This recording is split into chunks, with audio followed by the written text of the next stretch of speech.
பத்திரிகையாளர் திரு பிரியன் அவர்கள் நம்மோடு இணைப்பில் இணைந்திருக்கிறார். அவரிடம் பேசலாம். சார் வணக்கம்.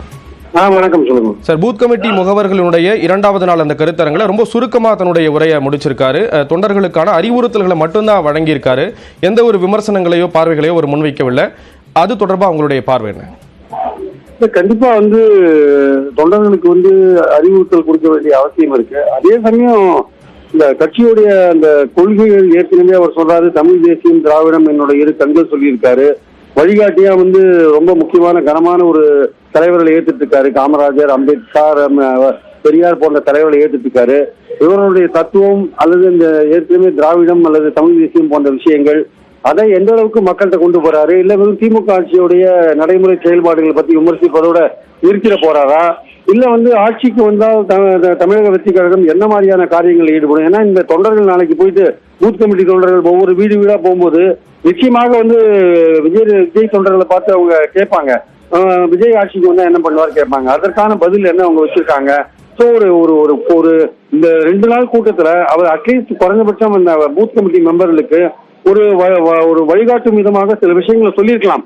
நாம் ஆட்சிக்கு வரக்கூடிய வாய்ப்பு நமக்கு கிடைத்தால் நம்மளோட ஐடியா இது மாதிரிலாம் இருக்கு, இது மாதிரிலாம் செய்ய போறோம்னு சொன்னா அது மாதிரி சொல்லியிருந்தா அந்த தொண்டர்களும் மக்களை பேச சொல்றதுக்கு வசதியா இருக்கும். தொண்டர்கள் மக்களை சந்திக்கும் போது மக்கள் பிரச்சனைகளை தீர்த்து வைக்கிறது ஒரு நெருக்கத்தை உருவாக்கும் என்பதில் சந்தேகம் இல்லை. ஆனால் அதே சமயம் விஜய் பதவிக்கு வந்தால் என்ன செய்ய போகிறார் என்ற எதிர்பார்ப்பு மக்கள்கிட்ட இருக்கும். அதை மக்களிடம் கொண்டு செல்ல வேண்டியது அந்த பூத் கமிட்டி மெம்பர்களோட பொறுப்பு. அதற்கான வழிகாட்டுதலை விஜய் இந்த 2 நாள் கூட்டத்துல ஒரு முழுவதும் சொல்ல விட்டால் கூட பரவாயில்லை, ஒரு அவுட்லைனாவது சொல்லியிருக்கலாம் என்பது என் கருத்து. அதே மாதிரி கொஞ்சம் நீண்ட நேரம் பேசியிருக்கலாம். அவ்வளவு தூரத்துலேயும் வந்திருக்காங்க எல்லாருமே, அவங்க தொண்டர்கள் வந்திருக்காங்க. வெறும் 4 நிமிடம் 5 நிமிடம் பேசுறதுல அர்த்தம் இல்லை. கொஞ்சம் விரிவாகவே பேசியிருக்கலாம். ஏன் இந்த ஆளுங்கட்சியோட விஷயங்கள் பேசியிருக்கலாம், அரசியல் எதிரியான திமுக பத்தி பேசியிருக்கலாம், கொள்கை எதிரியான பாஜக பத்தி பேசியிருக்கலாம். இன்னைக்கு நாட்டுல பயங்கரவாதத்தை பத்தி ஒரு பெரிய விஷயம் போயிட்டு இருக்கு. அதுல இறந்தவர்களுக்கு அஞ்சலி கூட செலுத்தாம 2 நாள் கூட்டத்தை அவர் நடத்தியிருக்காரு.